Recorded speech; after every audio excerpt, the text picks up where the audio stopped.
Hi everyone, and welcome to our hopefully quick presentation over the Boxman. The idea of this presentation is for you to learn a little bit more about negation, a little bit more about juxtaposition, but talk to you mostly about inductive versus deductive writing. And then hopefully, once you watch me annotate and how I think about things and how I annotate, your annotations will start to improve as well. So let's start with the basics. This is a method of organization on your part. There are two different ways. Now, you have been taught how to deductively write. You present your thesis statement in that first paragraph, typically as our last sentence, and then your paragraphs logically show how you deduce that answer. Everything has to go back to that thesis statement in your first paragraph. You will not be writing like that here in language arts or in AP language. You will return back to deductive writing in AP literature. You have to again remember AP language and AP literature are two different realms. What we'll be doing is something called inductive writing. And so this is a style in which you allude to your point throughout the piece. You hint at it, but you never outright say it. In fact, your thesis is typically buried in the latter part of the essay. Not always the last sentence, but it's at or towards the very end, and we start to understand that when we're looking at your thesis, you've been hinting at it all along. The reason why inductive writing is so great with AP language is because you tend to have those moments in timed writes where nothing makes sense at the beginning, and then halfway through everything makes sense and everything's perfect, but it never aligns to your original thesis statement. So when we inductively write, it provides you that flexibility to make everything work perfectly at the end. It does take time and it does take practice. It is not an easy model of writing. So here are the two terms that I want you to look at. The first one should look pretty familiar. We talked about this with Pyle's horrible waste of war. So I'm not going to go over that, but I'll leave the definition there in case you need to write it down for your own self somewhere within one of your note packets. The next one I want you to look at is juxtaposition. And this is what Asher will be doing throughout her piece. It's fantastic for diction and syntax. It's a strong balance because the question you ask yourself is, why is one idea next to another idea? This allows you to talk about comparisons and contrasts with a lot more fluidity, more cohesion, and it's always linking you back to that purpose, which is the key function that we always examine. So, the Boxman is a lesson to measure your tolerance for ambiguity. The educated reader will always push through for an understanding. Always and forever we do this. Now, just as an example, if you're looking at the Boxman and you have that next to you, the very first paragraph says, the Boxman was at it again. It was his lucky night. So the question, of course, is what is it? And an educated reader is going to push through. They're going to say, I need to know what it is. Whereas the not necessarily uneducated reader, but the reader who doesn't want to educate themselves and doesn't want to push, who just wants to have everything kind of spoon-fed, will get frustrated, might kind of give up. We'll start to see really weak answers because they cannot discern a reason for ambiguity. So here's what your assignment is once I get through annotating the piece myself. You are going to watch this video alongside me. You are going to annotate what I annotate. Once this video concludes, though, I would like you to go back and annotate the piece further, looking for generalized reading comments or questions that you might have, things that naturally allow you to question the piece and understand the piece. You'll also look for additional places now where you start to see the purpose and the thesis being developed. I'm going to show you toward the end inductively how Asher set it up. And then, of course, I want you to annotate for that SOAPs model, any place that might confuse or challenge my reader. The big feature that you have to remember is with annotation, it's not just writing SOAPs or audience. I need to understand what you say. So on a timed write, when you come to me for help, I can help you.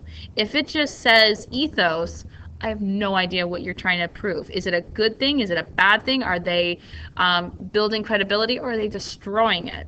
There's, again, two sides to every coin, and I need to see what side you're on. Now, having said this, I'm going to ask that you pause the video, read the text. Don't annotate for anything, just read it. If you want to annotate questions that you have while reading, I completely support that. But right now, I want you to just understand what I'm going to be talking about just by having that foundational piece done. So go ahead, pause the video, read the text, and I'm going to go ahead and load up the document. So now that you have hopefully returned, I'm going to be annotating on my document here on the screen. So if it gets a little muddled with comments, hopefully you're following along, so it'll make it a lot easier. So the first thing I want you to look at is that I highlighted the it in my two its in my first paragraph. And what I'm going to do is I'm going to add a comment here, because to me, I have to ask myself, what is it? And why is it repeated twice? Those are features that we have to understand. Now within that second paragraph, the thing that really stands out to me is that I have to know what this address is. But let's be realistic. Not everyone knows what 220 East 45th Street is. So again, this is a call to my educated reader. You have to make guesses. You have to know. The assumption is, of course, it's probably New York City, because Phoenix doesn't have things like this. And when we see movies, that's where we start to see those addresses. So this is a guess at this point, though. It is only an approximation. So I saw them before the boxman did. What is them? Again, we're seeing another ambiguous term. The cardboard cartons, of course, are clarified later on, but again, we have to understand, and here you'll start to see again another phrasing and ambiguity. I willed him towards them. This is, of course, asking ourselves a question in which does the writer know that this is his end goal? Does the writer even know the purpose for the boxes? Having all of this in mind, you now know, you've read it, you should. And so as I go to my next paragraph, there's another it. So again, it is slow going. With this paragraph, one of the things I really want you to pay attention to, and I'm going to add this as a new comment, or not necessarily this paragraph, I'm sorry, it's the next paragraph. This entire paragraph has a question, these boxes look good to me, but what does he know that I don't? And so I'm just going to take a note that the writer does not understand the goal or purpose. And you can put both in there. The question asked is similar to one that we would have.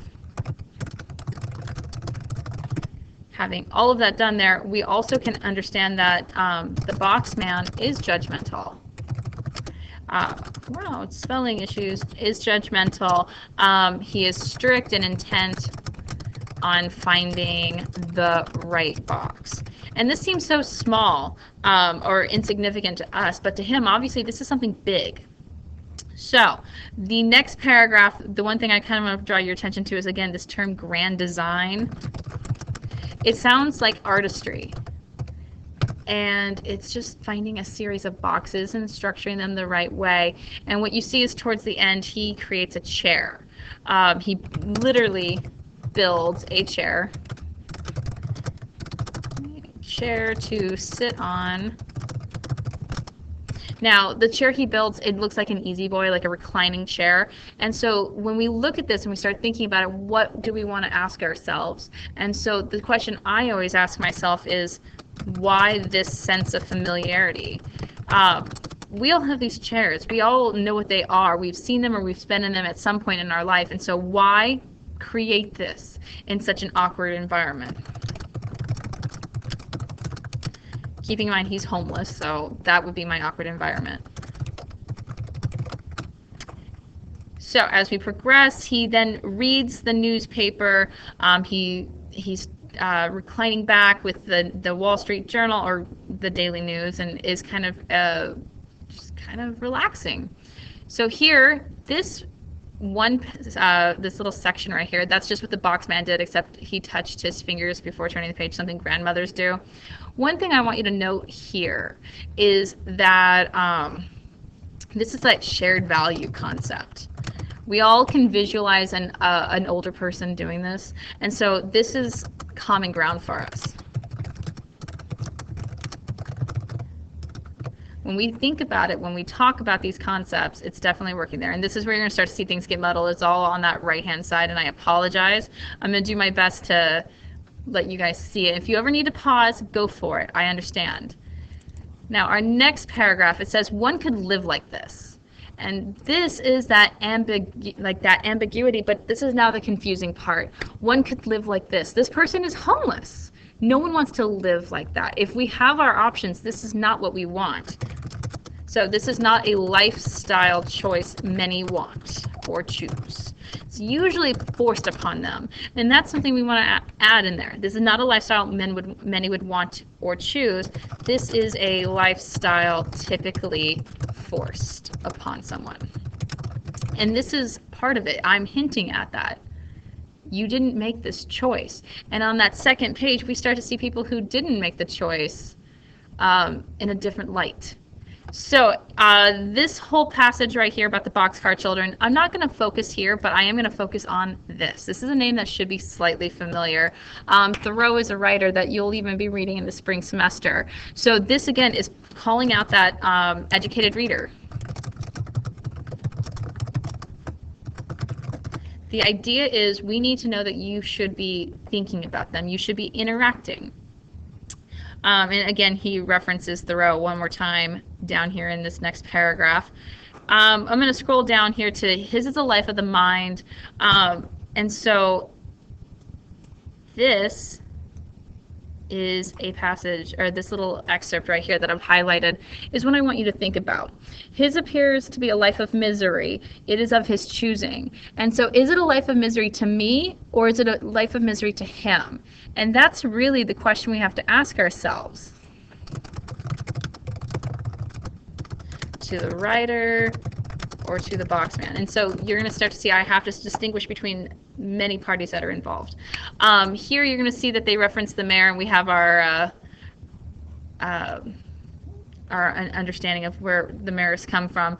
And this, again, is assuming that this is your New York suspicion. This confirms it for you.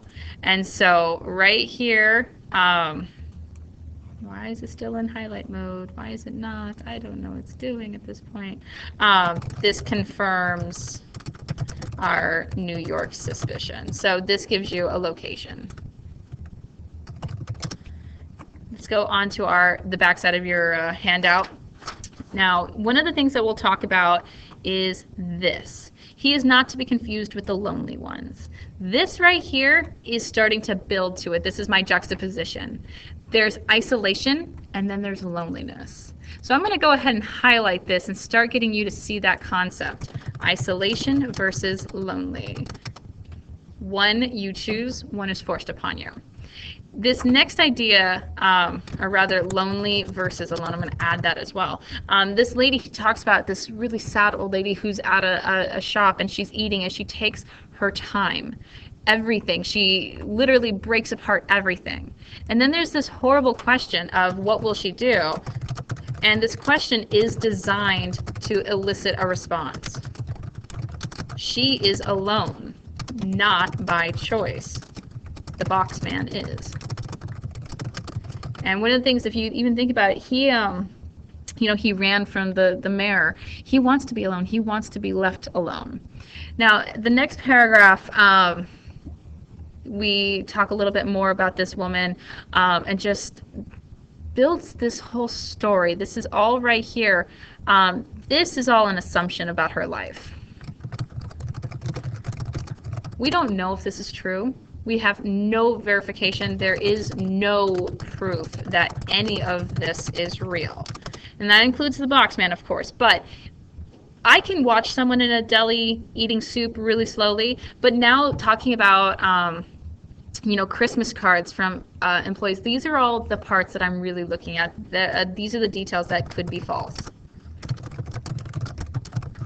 So, the Christmas card, the picture from the boss.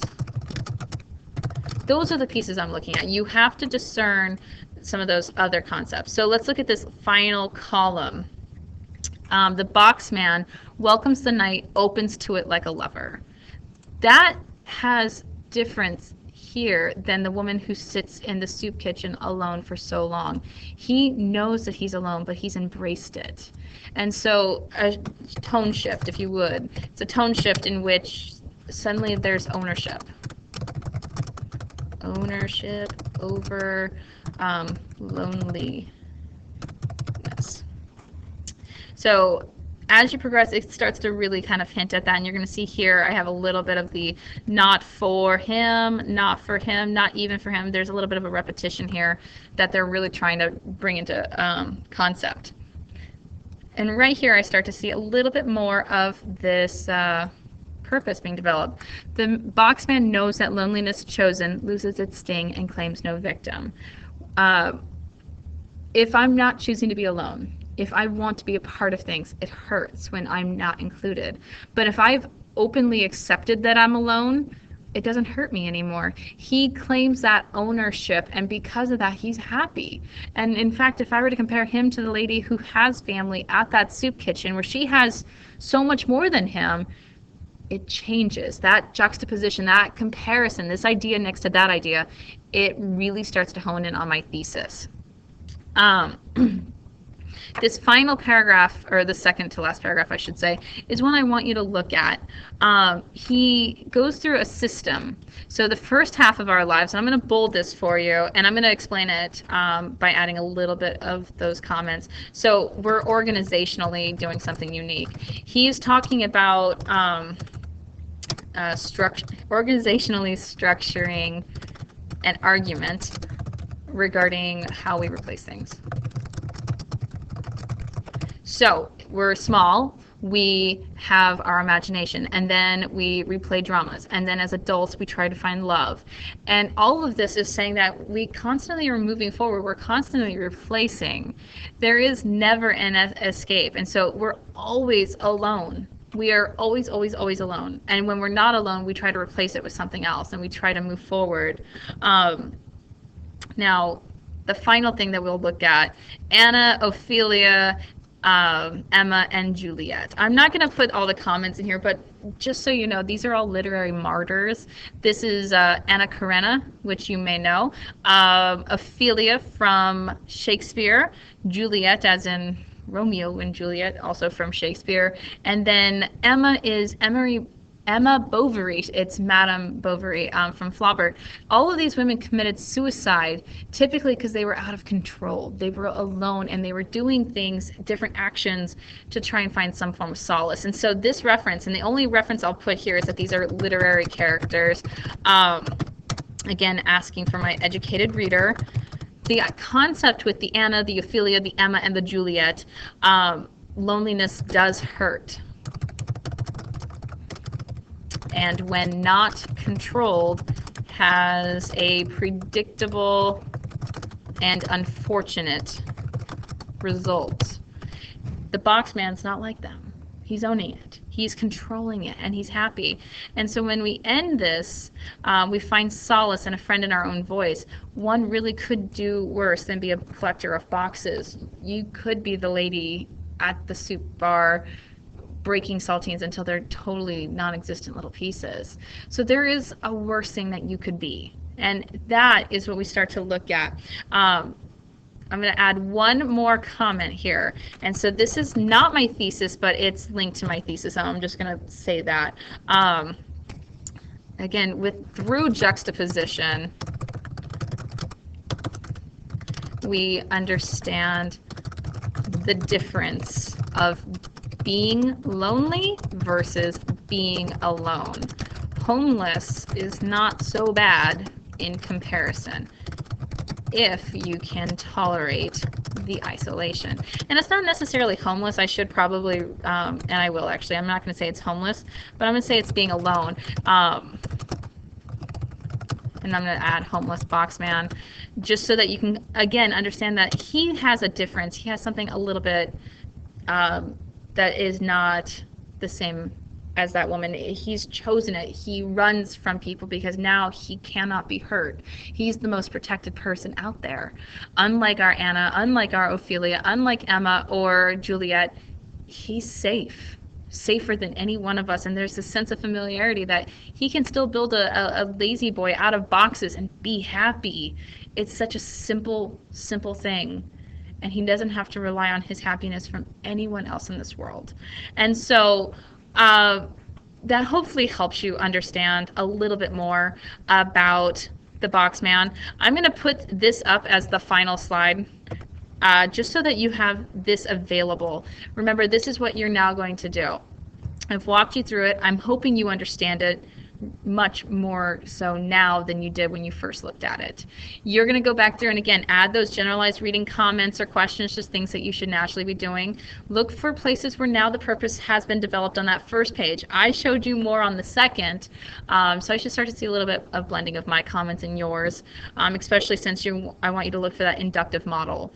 And if places anywhere else where the SOAPS model might be coming through, I would suggest doing a SOAPS model. Again, get this practice now. When you get to the timed right, it is a mandatory feature that you will complete.